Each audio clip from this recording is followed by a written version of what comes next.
അപ്പോൾ ഇതൊരു സിമ്പിളായിട്ടുള്ള ബീഫിൻ്റെ ഒരു റെസിപ്പിയാണ് കേട്ടോ. ബീഫ് റോസ്റ്റായിട്ടൊക്കെ വയ്ക്കുന്നതാണ് എൻ്റെ സ്വന്തം റെസിപ്പിയാണ്.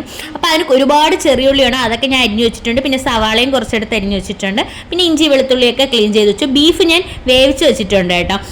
വേറൊന്നുമില്ല, ഉപ്പ്, മഞ്ഞൾപ്പൊടി, മുളക് പൊടി, ഗരം മസാല മാത്രം ഇട്ടാണ് വേവിച്ചത്.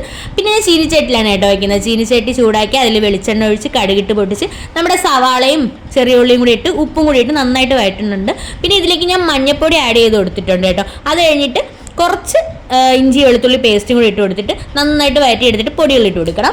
മുളക് പൊടി, മല്ലിപ്പൊടി, ഗരം മസാല, കുരുമുളക് പൊടിയും കൂടി ഇട്ട് കൊടുക്കുന്നുണ്ട്. പിന്നെ ഉപ്പ് നോക്കിയിട്ട് ഇട്ടാൽ മതി കേട്ടോ, കാരണം ഞാൻ ഓൾറെഡി സവാള വഴണ്ടാൻ വേണ്ടി കുറച്ച് ഉപ്പ് ഇട്ടിട്ടുള്ളതുകൊണ്ട്. പിന്നെ ഇത് പൊടികളുടെ പച്ചമണമൊക്കെ മാറിക്കഴിയുമ്പോൾ നമ്മൾ വേവിച്ച് വെച്ചിരിക്കുന്ന ബീഫും കൂടി ഇതിലോട്ട് ഇട്ട് കൊടുത്ത് നന്നായിട്ട് വേവിച്ച് എടുക്കണം.